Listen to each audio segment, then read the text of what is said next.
Well, you know, if you've got a website or you've got a YouTube channel or you've got a book out or anything like that, you know, and some of that stuff has to do with Elon Musk, what you're hoping for is a like. That's what you'd like Elon to like something you're doing. But how about if he actually cited your website? That's what's happened to Brian Wang today. Brian, Yeah, the first moment I saw you today, you had a big grin on your face, just like you do now. that's So right. what in the world happened this morning?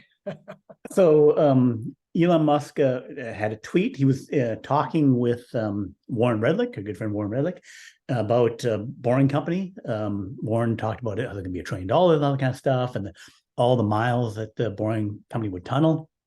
And then Elon said, yes, that's all possible. It can all happen. You know, $1 trillion IPO 2028 or by 2030. And then he's linked to my 2018 article talking about subways and tunneling being like $1 billion a mile. So he did a deep cut on a NextBigFuture article.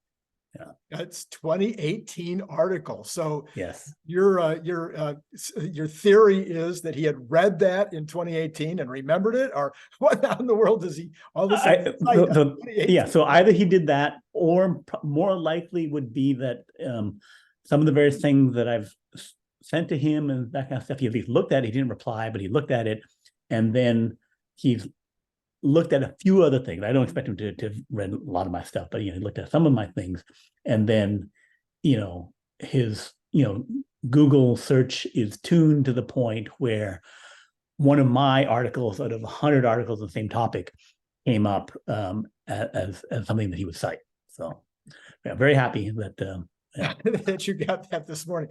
So, on the subject of boring tunnels, because we don't really talk about boring that much on my channels, we're really Tesla oriented, but obviously Tesla cars are running around in boring tunnels up in Las Vegas right now. And that may be a future methodology as opposed to, and they may be different Tesla cars, I suppose, in the future. They might be more like van-like or even individual cars with one or two passengers. But I think you had ended up writing another article this morning. So people, by the way, everybody knows to go to my big future. No, next big future. Next big future. Next big future. Instead of my Tesla weekend, the Bryans, I keep getting the Bryans confused here. And then I have a son, Brian, to boot. I mean, it's just so confusing. Anyway, next big future, you wrote another article this morning where you talked about some of the potential for the future, especially considering that nobody is building any subway tunnels at all right now. Yeah, right. So one of the impetuses for the 2018 article and the update to today is that there's this Second Avenue subway project in New York. And the big thing was, it's $2.6 billion a mile. New York Times complaining in 2018, it's $2.6 billion a mile, just crazy. But of course, since then, 5 years have passed, that's now $4 billion a mile. $4 billion. Right.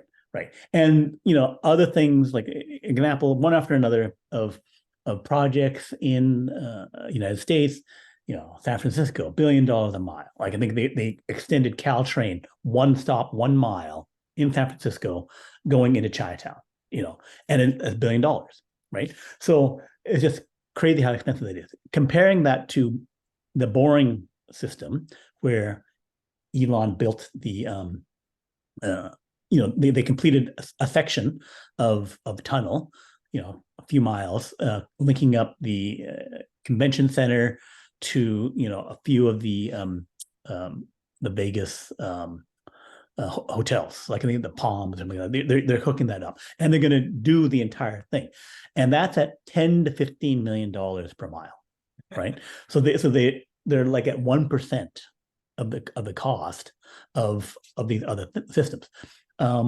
As to your question or statement about, and then they will switch it out into different special vehicles, because Elon said the best part of no part kind of thing. Then they're saying they're using, I think, Model Y and Model 3s or something like that in the current Vegas system. And when they hook up the entire strip out to the airport, with the system where they make it like 10 times bigger, 50 more stops or something like that, I think they'll still use the current vehicles. Of course, Tesla will have more vehicles to choose from. It could be Cybertruck, it could be Cybervan, it could be other things. But I don't think Elon is going to make special vehicles for it, because we make a few different kinds of vehicles. Why bother? And the other advantage of, if they just stuck with even if they go Model 2, make a smaller Model 2, and then they make a even two-seater robotaxi, right? If it's doing FSD, and if it's FSD in tunnels, like you don't got traffic, you go one way, right? You don't have any of that. So then they get that going. One of the first places to do full of that, they can make the tunnel smaller, right? So then I could dig even faster. Instead of $10-15 million per mile, I could get a smaller tunneling machine for robotaxi, because it'd be like that much smaller, two-seater, and then it'd be like $5 million a mile, right? So, and then I'm popping in 2 people at a time. It's like waiting for a roller coaster thing to come by, right? Right. I just pop into the next one. I can't. Our group is like 10 people. We go into 5 and come out the other end. We hook up, right? It's like I don't have to have that many people inside each pod. So, and if you find that you are overloading a particular resource, building a second one right next to it is not a big deal. And this is, of course, part of the whole idea that why Elon, I guess, came up with this concept, is because you have 3 dimensions to work with. You're not only working with 2D. He even talks about the flying cars are not even as sure, it's in a 3D environment also, but your 3D is now restricted by all kinds of weather, buildings, all kinds of other things.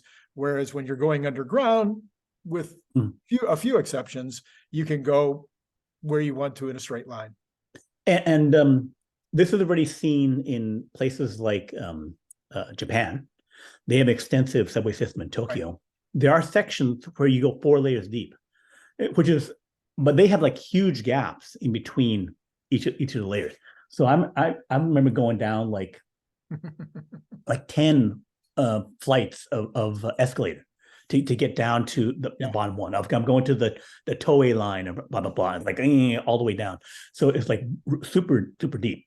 Yes. And then example of multi-layer highway construction is Chicago, right? Downtown Chicago, people haven't been there.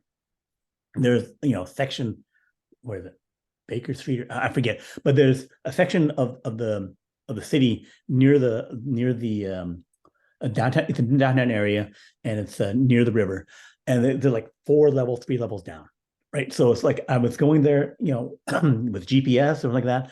Google's telling me something there and saying, "Okay, you go here." Like this is not the restaurant I want to go to. This is not whatever, right?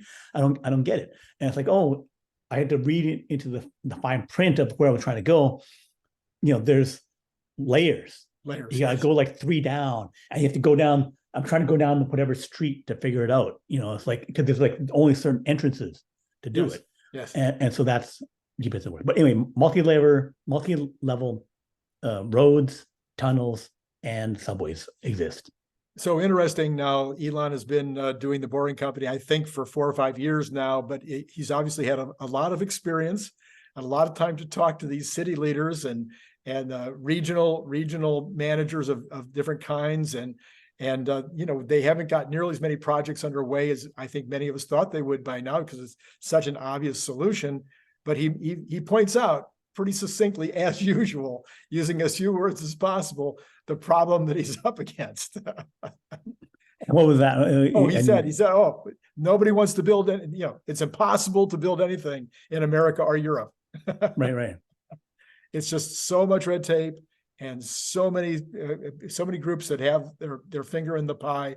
I mean, he's certainly finding this out in Berlin. He's certainly finding this out maybe even in Mexico. Surprises, all surprises.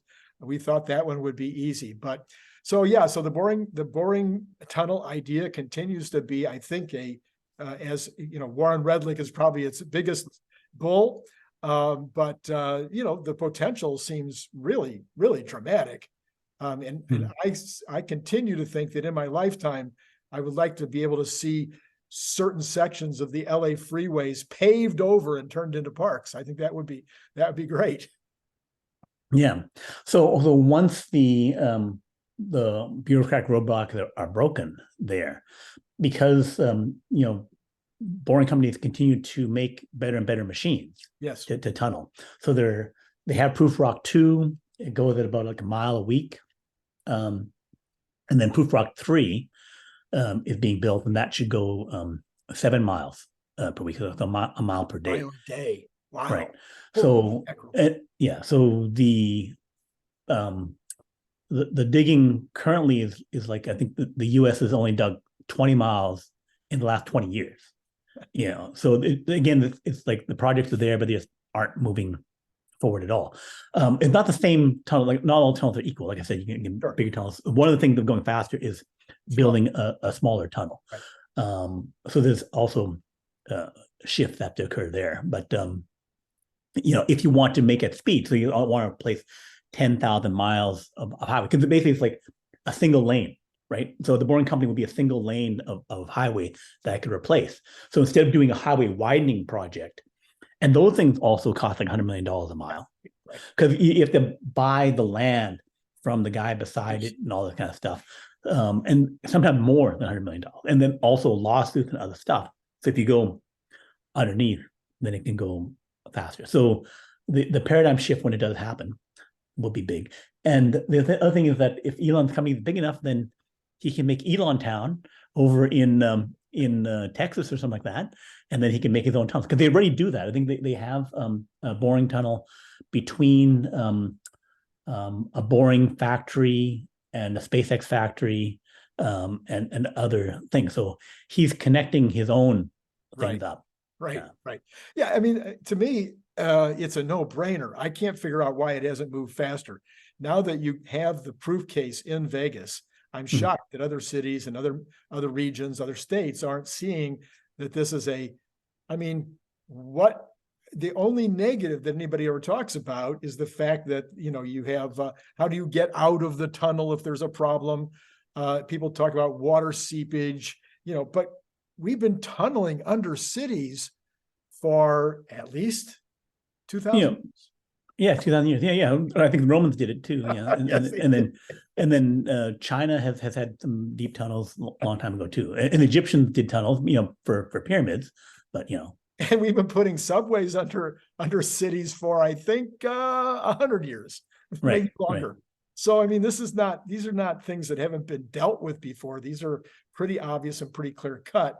You've had to get people now, the reason they're probably thinking this is because Stephen King famously, in what was that one called? I'm forgetting the name of it. Anyway, he had the pandemic and people were trying to get out of New York, and the subways were all, crashed cars and people are crawling over the cars. So maybe that's why people are more worried about it today after 100 years of having this thing figured out. But anyway, it seems obvious to me. Maybe we'll see a shift in thinking soon in some country somewhere, or another city like Las Vegas that gets the point and gets. For me, I know I probably said it to you before. I'd like to just see it on the 60 freeway in Los Angeles. People may not know what the 60 is, but the 60 is the route that takes you from the Inland Empire to the ports. Okay? And sometimes I've seen the inside 2 lanes, 100% semi-truck vehicles, 2 lanes jammed, all the way as far as you can see, because of that freight traffic that's going between the Inland Empire in California and the 2 ports. So that would be my first stop in Los Angeles, would be just build under these routes that are going from the ports to the inland area. And take the trucks off the roads, put them underneath. It would free up traffic as well as make far less pollution. So why isn't that obvious? Put them right under the exact same right-of-ways as they are right now.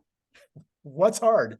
In terms of which projects are going ahead, and which are kind of like stuck. They're I think a YouTuber, Boring Revolution. Yes. Who, so I'm not sure if you looked at his stuff. He looks at the projects, one by one, lists them all out, and had a great tracker for where those are at.